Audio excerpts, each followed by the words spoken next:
Welcome to another story with Heath.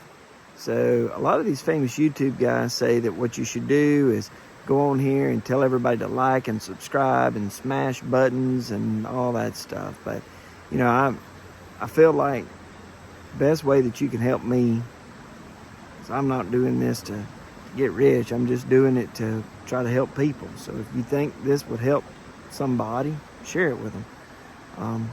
If it helped you, just share it indiscriminately. You found it, maybe they will too. So tell a story about God's providence.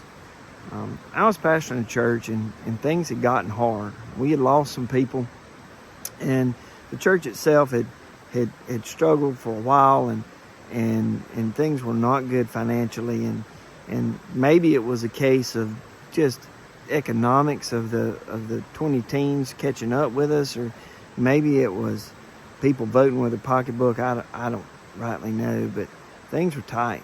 And because I felt like we were on the edge of something amazing, something great, I felt like it was my responsibility to keep that church alive, to continue to give. And other people felt that same way too, and they were doing the same thing. But we needed to give and give beyond our what was our capacity to give.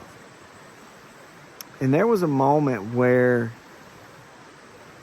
we were giving 30% of our income back to the church. And we weren't making a lot. I'm trying to raise, at the time we had,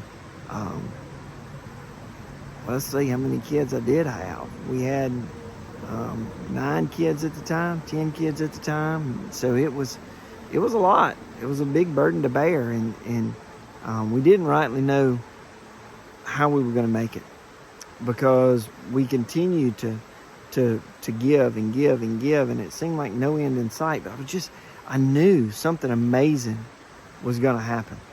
I just like the anticipation of a kid on Christmas morning. I've used that expression a lot, but I just knew something amazing was going to happen.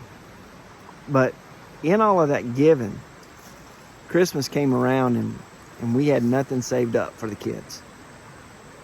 I didn't know what I was going to do, because it wasn't their fault for where we were.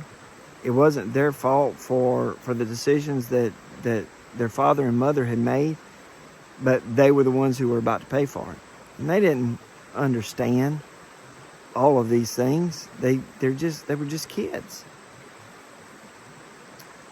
We had a Christmas card box in the foyer of the church that people could come and put their Christmas cards in, and I went in there to look for Christmas cards about a week before Sunday. And I opened this card. And inside that card was hundreds and hundreds and hundreds of dollars from a deacon. A deacon that has gone on to be with the Lord since.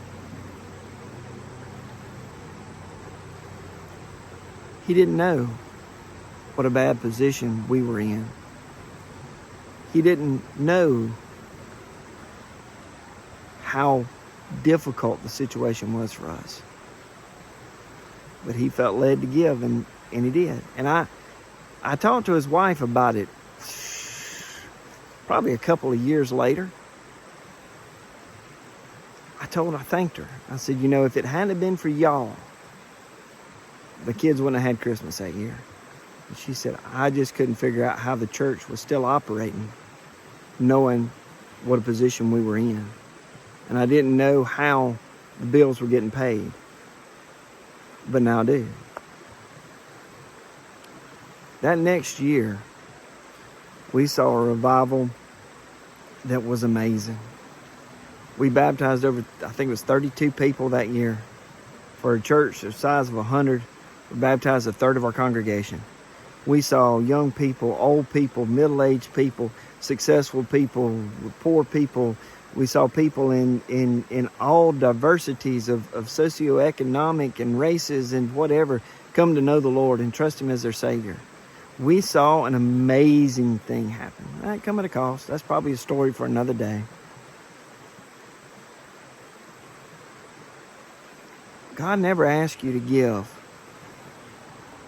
without covering the back for you. And there's places in your life where you're going to have to sacrifice. That's just part of the deal. God's going to ask you to give more than what is reasonable, more than what is rational. And maybe it's not money. Maybe it's of your time, or maybe it's of your intellect. Maybe it's just to sacrifice your availability. There are going to be times where you get asked to do more than your fair share. It ain't fair. Thank God it's not fair. Because God's not bound by even. He can bless you in ways you never imagined. And He does. He always takes care of His own. So I just want to encourage you right now, when you feel like you're the guy or the girl who's giving it all and nobody else sees it and nobody else knows it, and you feel like you're taken advantage of and taken for granted, I want you to know there is one who knows what you're putting in. And if you're putting it in with the right heart, if you're putting it in with the right attitude, if you're putting it in because of your love, God sees it and He rewards it. And He's not ever going to let you get put out because you went out on a limb for Him. He takes care of His own, no doubt. So just want to give you a word of encouragement. Hang in there. You can do it. Love you. Bye.